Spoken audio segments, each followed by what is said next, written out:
Mas porquê é que os almoços de família são assim tão importantes? Olá, hoje estou aqui para vos falar acerca do conceito dos almoços de família.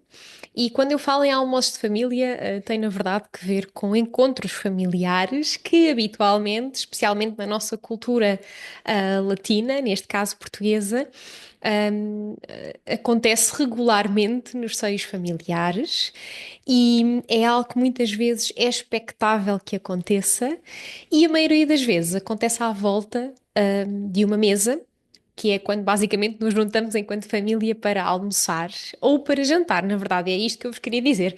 Eu chamo este conceito de almoço de família, mas na verdade poderia ser também acerca de um jantar de família, um aniversário, o que quer que seja, que tenha que ver com o facto de nos sentarmos à volta de uma mesa para estarmos com os nossos familiares. E eu quero desde já dizer-te, que, para mim, este conceito de almoço de família ou de encontro familiar à volta de uma mesa é algo que tem os seus prós e os seus contras, mas da minha parte, e porque também eu próprio tenho trabalhado muito a minha visão do que é uma família, é algo que eu efetivamente acho muito útil, acho bonito e acho interessante que na nossa cultura latina seja algo tão mantido até aos dias de hoje. Portanto, eu vou aqui, claro, problematizar um pouco estes encontros, mas não nunca num sentido de os negativizar de alguma forma, ou de os banir. Não é de todo isso. É simplesmente o meu trabalho também problematizar estes momentos mais corriqueiros da vida, num sentido efetivamente de encontrarmos também dentro de nós algumas razões para se calhar muitas das coisas que nós sentimos. E é muito interessante, até porque eu acho que é esta a minha missão de vida, para além de ser eu própria, mas efetivamente o meu propósito prende-se muito com, ou passa muito com, o se calhar olhar para o conceito de família à minha maneira. E isso não significa que seja melhor ou pior do que o contexto familiar onde eu cresci, não significa, inclusivamente, sequer que seja diferente. Pode ser simplesmente à minha maneira e pode ser algo que até seja mais diferenciado ou não. Mas passando um bocadinho a bola para ti, aquilo que eu gostaria que fizesse em primeiro lugar é que pensasse aqui um bocadinho sobre estes encontros, se é que eles existem na tua família. Porque, e o primeiro ponto que eu gostaria de trazer é, apesar de isto estar muito, de ser, este de ser um conceito de almoço familiar ou de encontro familiar à volta de uma mesa, ser algo muito comum na nossa cultura, eu também sei que há muitas famílias que não o têm ou que não o perpetuaram, não o perpetuam, ou que não o realizam. E muitas das vezes não é porque necessitam ou querem ser diferentes, é simplesmente porque não existe um bom contexto familiar e existem alguns familiares que não se dão bem ou não estão de acordo. E muitas das vezes estes encontros familiares acabam por deixar de existir, e eu também compreendo que, por uma expectativa social, porque, como eu exatamente comecei por dizer neste vídeo, que na nossa cultura está muito enraizada, ou enraizado este hábito, também compreendo que traz dor para as famílias que não o vivem e que não têm estes encontros. Portanto, se no teu caso é isto que está aqui a acontecer ou a passar-se, quero só que saibas que tens a minha compaixão e que certamente, se isto é algo que faz sentido para ti, poderás talvez hoje ouvir aqui esta minha problematização, ou esta minha explicação acerca do meu interesse neste tema dos almoços e encontros familiares à volta de uma mesa, e se calhar até tu próprio ou tu própria encontrares aqui uma forma de que isso possa voltar a acontecer ou acontecer na tua família, seja aquela que estás a criar agora ou até na tua família de origem, se calhar de uma forma um pouco diferente, mas até mais positiva. Então, vamos então aos encontros e almoços familiares e o porquê do meu grande interesse neste tema. Desde que sou muito nova, que me recordo de ir à casa de amigas minhas e de me aperceber que a dinâmica familiar era diferente. Haviam amigas minhas que comiam fruta primeiro, outras que não comiam fruta e comiam sobremesa ao final da refeição, outras em que o pai não estava presente ou que a mãe era mais atarefada e nunca se sentava, ou seja, no momento de comer, não é? De efetivamente ingerir os alimentos e de partilhar esta ingestão dos alimentos com os outros familiares. Recordo-me inclusivamente na minha família, dependendo das casas onde eu estivesse, seja de avós, de tios, dos meus pais, que a própria dinâmica familiar era diferente à mesa. E recordo-me de por vezes voltar para casa e questionar-me um pouco sobre isto. E de eu própria também pensar porque é que era diferente e o que é que era diferente e o que é que isto me fazia sentir, não é? Claro que enquanto a Joana mais nova não era algo tão consciente, era simplesmente algo que se calhar eu me apercebia que não estava tão confortável com certa dinâmica e ao mesmo tempo se calhar via algumas pessoas adultas a discutir ou a problematizar o facto de ser diferente, e só por isso já eu percebia, enquanto criança e enquanto adolescente, que isso era um tema, não é? Ou seja, é diferente do expectável, se calhar há aquela pessoa que não se senta à mesa, se calhar aqui comem a fruta primeiro, ou há sobremesa, ou há refrigerantes, e por exemplo, em minha casa não existe, por isto pode criar aqui alguma entropia, portanto.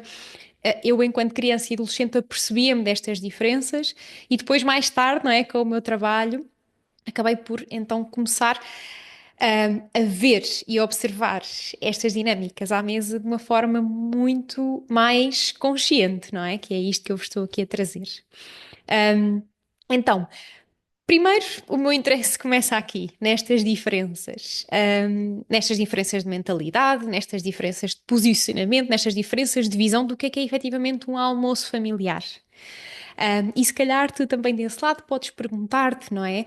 Ai, realmente, se calhar quando eu cresci eu tinha os meus dois pais presentes, ou não, tinha só a minha mãe ou só o meu pai, ou a maioria das vezes era assim, a minoria das vezes era assado. Ou então, por exemplo, podes também questionar-te que se calhar quando irias ou quando costumavas ir à casa de uns avós era de uma determinada maneira, à casa de outros era de outra maneira. E se calhar podes também começar tu a tentar perceber o que é que isto te diz, não é? O que é que isto simboliza para ti. Um, e este interesse passa então aqui um pouco pela minha visão também sistémica, das constelações sistémicas familiares, em que eu falo muito, e já falei aqui em alguns vídeos passados, sobre o nosso lugar, não é? E o quão importante é nós mantermos o nosso lugar e percebermos o nosso lugar em cada dinâmica familiar. Esse lugar, que de uma forma geral nunca muda, porque nós vamos ser sempre filhos dos nossos pais, netos dos nossos avós, bisnetos dos nossos bisavós, irmãos dos nossos irmãos e no lugar onde é suposto estarmos, não é? Ou seja, se somos os mais novos, somos os mais novos, somos os mais velhos, somos os mais velhos, somos os do meio, somos os do meio, portanto, isso nunca se vai alterar, mas à medida que a nossa família se vai alterando, ou porque pessoas nascem, ou porque pessoas falecem, ou porque existe uma adição de alguém, uma cunhada, um cunhado, por exemplo, é perfeitamente natural que esses lugares também se vão adaptando um pouco com, diria, mais adultez e idealmente com mais respeito, se calhar quebrando algumas barreiras ou criando outras. E aqui no contexto dos almoços familiares, é muito interessante para mim perceber, e muitas vezes faço esta análise em acompanhamentos que faço, é muito interessante perceber o quanto a dinâmica familiar se altera quando não existe uma pessoa presente naquele almoço familiar. Ou, por exemplo, imaginando uma grande família que se junta todos os domingos ou sextas-feiras para almoçar à noite ou para jantar, por exemplo. E no momento em que falece alguém, por exemplo, o patriarca da família, um avô, imaginemos, a dinâmica automaticamente se altera. Não só porque existe a falta presencial, não é? Física daquela pessoa, e que é óbvia e que certamente por várias razões está a fazer falta, não é? A todos os presentes, mas ao mesmo tempo, na própria dinâmica de almoço, também faz essa diferença, porque aquela pessoa habitualmente tinha uma palavra a dizer, aquela pessoa habitualmente, se calhar, tinha um silêncio específico, ou aquela pessoa, se calhar, era a primeira a terminar de comer, ou era a última. Ou enquanto aquela pessoa não terminasse, ninguém se levantava, não é? Portanto, Isto são só exemplos para vos trazer aqui uma consciencialização do quanto isto às vezes se altera. Vou trazer-vos outro exemplo, um bocadinho mais prático, se calhar do dia a dia, não é? Da rotina diária de uma família. Se calhar, se há um pai que trabalha até mais tarde, por exemplo, muitas das vezes estas refeições, que idealmente seriam diárias, não é? De segunda a sexta-feira, quanto mais não seja, são um pouco distintas porque este pai trabalha até mais tarde por uma necessidade, não é? Por exemplo, económica da família, mas se calhar este pai não está presente. Então, o que é que se altera quando o pai uma vez está presente, não é? Ou quem é que se senta no lugar daquele pai quando aquele pai não está presente? Ou será que aquele lugar, mesmo até específico, a cadeira onde nós nos sentamos à mesa, não é? Será que esta cadeira fica livre quando o pai, que trabalha até mais tarde habitualmente, não está? Ou quem é que será que se senta nesta cadeira? Será a mãe, não é? Que assume ali um papel de, ok, o pai não está, portanto sou eu aqui a gerir toda a situação? Ou, por outro lado, será que é um filho mais velho, por exemplo, que quando o pai não está é ele que se senta? E então nós logo aí começamos a perceber, e eu peço-vos que peguem neste exemplo especificamente de o pai que trabalha até mais tarde e o filho que se calhar se senta nesse lugar desse pai quando o pai não está. É um exemplo bastante comum até. Começamos a perceber que se calhar esse filho, homem neste caso, no exemplo que eu estou aqui a trazer, mais velho, acaba por, de certa forma, em alguns momentos, começar a assumir aqui o lugar do pai, em certos momentos em que o pai não está. E eu aqui questiono-vos, não é?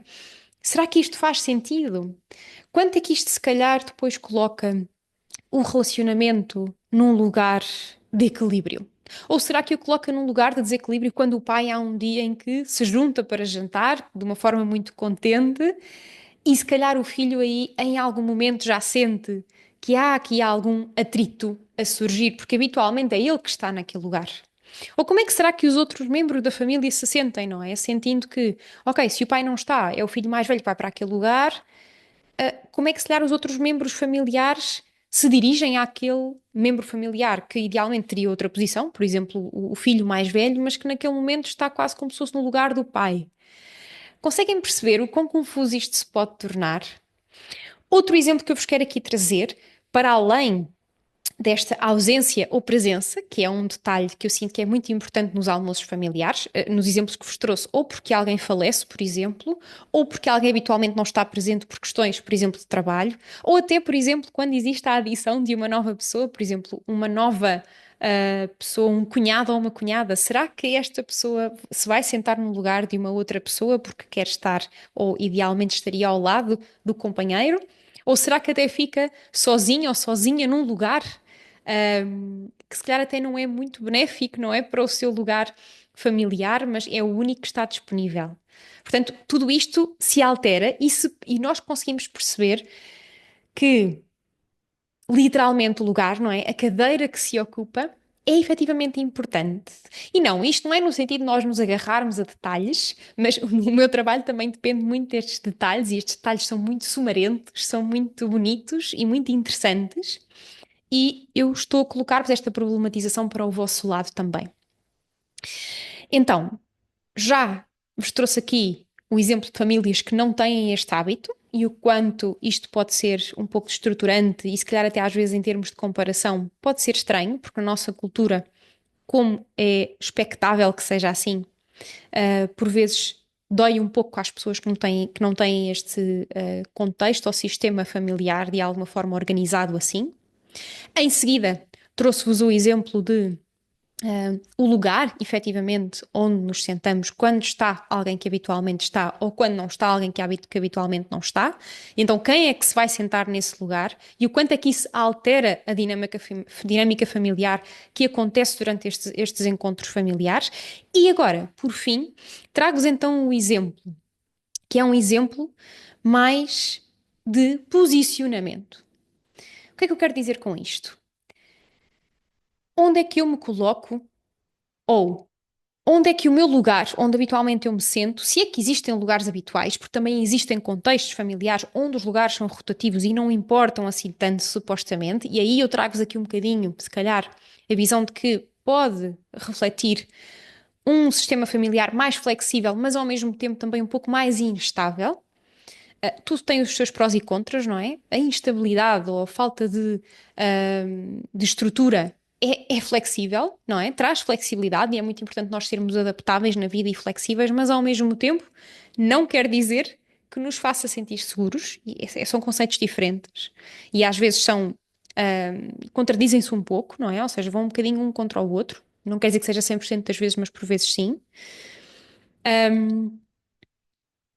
E no momento em que existe, então, o lugar, não é? Seja ele o habitual ou não, onde é que nós nos sentamos ou em que posição é que nós nos sentamos? Será que eu estou constantemente de frente para alguém? Será que eu não consigo ser escutado ou escutada por alguém? Será que eu estou a ser vista por todos? Ou será que eu até estou confortável aqui em estar um bocadinho escondida? Por exemplo, este exemplo da pessoa nova que entra na família, por exemplo, ah, para os pais, não é? Uma nora, um genro, por exemplo. Ahm, Como é que será? Ou, por exemplo, até um enteado. Isto é também um bom exemplo. Será que esta pessoa, quando se senta num determinado lugar, vai ser vista ou visto por todos? Será que se calhar por ser uma pessoa nova vai ser colocada no meio porque as pessoas querem escutá-la ou escutá-lo e querem vê-lo e querem perceber as suas reações em relação a coisas diferentes? Como é que será que essa pessoa se sente com isso, não é? Porque às vezes, se calhar para perfis mais extrovertidos e perfis que necessitam mais de ser vistos, é realmente se calhar algo positivo. Para perfis mais introvertidos ou para pessoas que se calhar se querem resguardar um bocadinho ou não serem vistas, efetivamente, pode ser algo um bocadinho desconcertante, não é? Ser colocado no meio, portanto, pode trazer aqui um sentido de avaliação, de responsabilidade, de confirmação se faz sentido esta pessoa estar ali ou não, não é? Uma avaliação de alguma forma. Por outro lado, será que o meu lugar, por exemplo, eu vou trazer este exemplo enquanto mulher, não é? Será que o lugar onde eu me sento, está sempre constantemente em frente à minha mãe, por exemplo? Então eu aqui trago-vos este exemplo, não é? Uma mulher que está constantemente em frente à mãe. Há aqui um grande pedido, não é? Para que estas duas pessoas se vejam como elas são, exatamente como elas são. Mas às vezes este frente a frente pode efetivamente trazer aqui uma necessidade, se calhar, ou uma dinâmica de conflito, uma dinâmica conflituosa de alguma forma, não é? Imaginemos que em todo o crescimento, esta mulher sempre se sentou à mesa em frente a esta mãe. Não é? Há um grande convite então para se verem, mas muitas vezes sim pode trazer este conflito, não é? Emocional, relacional. Por outro lado, será que eu quero ser muito vista pelo meu pai, mas eu estou sempre um pouco de lado para ele ou ele aqui quase que não me consegue ver? E depois é muito interessante percebermos aqui toda a jogada de alguma forma, ou a combinação, não é? De frente a frente, de lado a lado, de escondido, de visto, de centro, de pontas. Porque aí nós também começamos a perceber o quanto as relações dependem de várias dinâmicas que acontecem ao mesmo tempo, não é? Não tem só que ver com a proximidade ou o conflito possível com a mãe. Muitas vezes tem também que ver com um posicionamento face ao pai. Ou até, se calhar, a ausência do mesmo, ou a ausência de uma mãe, por exemplo. Por exemplo, quando um casal se divorcia, naturalmente existe uma alteração na dinâmica, de almoços. É o que habitualmente acontece, não quer dizer que seja 100% das vezes. Mas tudo isto nos traz aqui food for thought, ou seja, aqui alimento, não é? Para pensarmos e para analisarmos um pouco o quanto isto é importante. E é muito engraçado porque também estas dinâmicas para mim são interessantes pessoalmente e profissionalmente, porque nós percebemos o quanto as pessoas se disputam muitas vezes nestes contextos sociais, não é? Por exemplo, habitualmente numa sociedade um pouco mais patriarcal ou num contexto sistémico mais patriarcal, quem é que paga, não é? Ou que lado da família é que paga? Ou o que é que paga, não é? Ou será que ambos os pais, novamente, num contexto social mais patriarcal, que vale o que vale, não é? E que serve o seu lugar, e que tem o seu lugar? Será que ambos os pais, por exemplo, de duas partes de família, se sentam frente a frente? Ou será que estão, na verdade, num lugar até de igualdade? Ou será que estão num lugar de diferenciação? Ok? Portanto, é muito interessante nós percebermos, e é por isto que eu vos trago aqui um pouco esta problematização. E para fechar, eu vou só aqui trazer assim mesmo um resumo que já fui fazendo ao longo do vídeo, mas daquilo que vimos, não é? Então, como é que eu, enquanto criança, via aqui as diferentes dinâmicas, não é? Seja da minha casa, depois para a casa de outros familiares ou até de amigos, não é? Que normalmente, quando nós vamos à casa de amigos, começamos a perceber até que, aquilo que a minha mãe me disse que era assim, que tinha que ser assim, se calhar até nem tem que ser. Ou os limites que existem na casa dos meus amigos não são os mesmos que existem na minha casa. E é aí que nós, enquanto crianças e adolescentes e a pré-adolescência, começamos por tentar, não é, quebrar alguns limites que nos foram pré-impostos pelos nossos pais, habitualmente, ou avós ou educadores. Então, como é que eu, enquanto criança, adolescente, pré-adolescente, vi estas dinâmicas e estas diferenças? Se é que elas existiam, não é? Posteriormente, será que hoje é possível que no meu contexto familiar existam estes encontros familiares? Será que eu gosto disso? Será que isso para mim faz sentido? Ou será que não?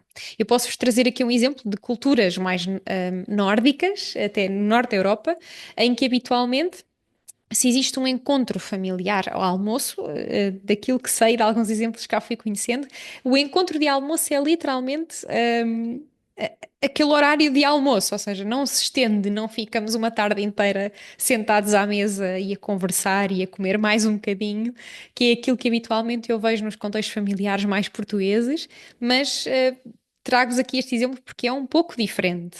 Por exemplo, no país onde eu vivo, habitualmente estes encontros familiares acontecem à sexta-feira, que é um dia religiosamente importante, então acontecem à sexta-feira. Em Portugal, habitualmente, daquilo que conheço, é mais ao sábado ou até mesmo ao domingo, também por questões mais religiosas. Mas então, o convite aqui é observarmos um bocadinho também as diferenças, não é? Daquilo que existe na nossa família, daquilo que é expectável socialmente e se isto me faz sentir bem ou nem por isso. E depois, em seguida, trouxe-vos aqui a questão do lugar, não é? De quem sai, de quem entra e como é que isso se altera, não é? Quem é que ocupa então o lugar quando alguém sai, se é que ocupa e quanto é que isso depois altera a minha dinâmica familiar com aquela pessoa e com as outras pessoas que estão presentes? Ou quem é que decide ocupar esse lugar? Ou em que momento é que isso acontece? E quanto é que isso altera então e define realmente o relacionamento que se estabelece depois com as pessoas presentes, ausentes, e quando as pessoas que costumam estar ausentes depois estão presentes, quanto é que isso se altera? E depois, por último, questiono-vos aqui um pouco literalmente o posicionamento, não é? Será que eu estou aqui de frente a frente com uma pessoa? Será que eu estou de lado e isto faz-me sentir que eu não vejo esta pessoa? Porque é interessante, não é? Como eu vos disse, não é? Há estruturas familiares mais coesas e mais inflexíveis, e então, se calhar, os lugares são sempre os mesmos. Isto pode trazer segurança ou pode trazer rigidez, ou por outro lado, não há lugares definidos sempre, e isto traz aqui uma flexibilidade ou adaptabilidade, mas ao mesmo tempo, se calhar, um sentimento de insegurança ou de alteração de importância de pessoas quando uns vêm, por exemplo. Se calhar aquela pessoa não está lá sempre, isto até costuma ser o meu lugar, mas quando ela está, sou eu que tenho que me mudar, ou é aquela pessoa senta-se automaticamente no meu lugar. E aqui voltamos um bocadinho até ao questionamento anterior, mas também isto por vezes depende aqui um bocadinho do quanto as relações necessitam de que uns sejam mais vistos do que outros, porque naquele momento é necessário, não é? E muitas vezes, se calhar, posso estar num momento da minha vida em que necessito ser mais vista por um determinado. ah, ah, Desculpem, só me vem a palavra em inglês, mas por um determinado pai ou mãe. É isto que quer dizer, não é? Imaginemos que eu estou a trabalhar muito a minha relação com o meu pai e necessito muito estabelecer aqui uma relação mais estrita, aliás, mais estreita, isto é, ou seja, mais próxima neste preciso momento, porque estou a trabalhar em temas da minha vida que têm mais que ver com ele. Ok, se calhar durante os próximos momentos eu vou se calhar colocar-me um pouco mais ao seu lado, aprender um pouco mais sobre si, perguntar-lhe mais sobre a sua própria vida, ou até de frente para ele, não é? Ou seja, para que ele me veja e eu o veja a ele e também para que eu compreenda um bocadinho melhor os seus posicionamentos e as suas decisões, se é que existe abertura e se é que faça sentido isso, não de uma forma arrogante, mas de uma forma humilde, claro, e em aprendizagem. Por outro lado, se calhar, às vezes estou mais na esfera da minha mãe e faz-me sentido agora que sou uma mulher e que estou nesse caminho, não é, do meu feminino, estar mais ligada a ela e percebê-la a ela um pouco mais. Então, Ou se calhar até neste momento preciso discutir aqui alguns temas com ela, e de também estabelecer os meus limites. Ok, se calhar então um frente a frente pode fazer sentido. Novamente, não no sentido de eu me tornar arrogante, mas no sentido de eu própria também, enquanto humilde, e enquanto mais pequena do que ela, também eu própria me recolocar e perceber que ela tem ainda assim a última palavra enquanto mãe, em relação à sua própria vida, claro. E que fez o melhor que sabia no nosso crescimento, e agora, enquanto adultos, somos nós que o fazemos. A mesma coisa com irmãos, a mesma coisa até com um parceiro, ou uma parceira. A mesma coisa com primos, sobrinhos, ou seja, todas as pessoas da nossa família, não é? E depois a família alargada, não é? Sogros, tios emprestados, tudo isto. Toda esta dinâmica vai poder sendo alterada, se é que faz sentido para a estrutura familiar ou não. Eu aqui convido-vos a pensar um pouco sobre estes três temas, não é? Então, a minha visão ao longo da vida acerca destes encontros, depois, os lugares, não é? E as suas alterações, e em seguida, então, o posicionamento e o que é que este posicionamento me está a trazer neste momento. Ok? E se calhar pode ser o momento de já chega, eu não quero discutir mais com esta pessoa, eu não quero bater de frente mais com esta pessoa, e até fiz, por exemplo, uma constelação familiar onde isto aconteceu. Ok, então eu a próxima vez que for a almoçar ao pé desta pessoa, eu vou-me colocar ao seu lado e vou estar mais próxima fisicamente. Ou por outro lado, não, se calhar vou-me colocar mais longe porque já não tenho esta ligação com esta pessoa e não faz sentido alimentá-la desta maneira. O que quer que seja que faça sentido para vocês, eu estou disponível, como é óbvio, para vos guiar neste sentido de uma forma mais personalizada, mais subjetiva, não só em grupo, como também individualmente. Mas antes disso, gostaria mesmo que vissem ou vissem este vídeo quantas vezes forem necessárias também para se autoanalisarem e cada vez serem mais autónomos na vossa descoberta, que é isso que eu também aqui vos gostaria de trazer. Muito obrigada por terem visto este vídeo até ao fim e desejo-vos um bom dia e boas descobertas familiares.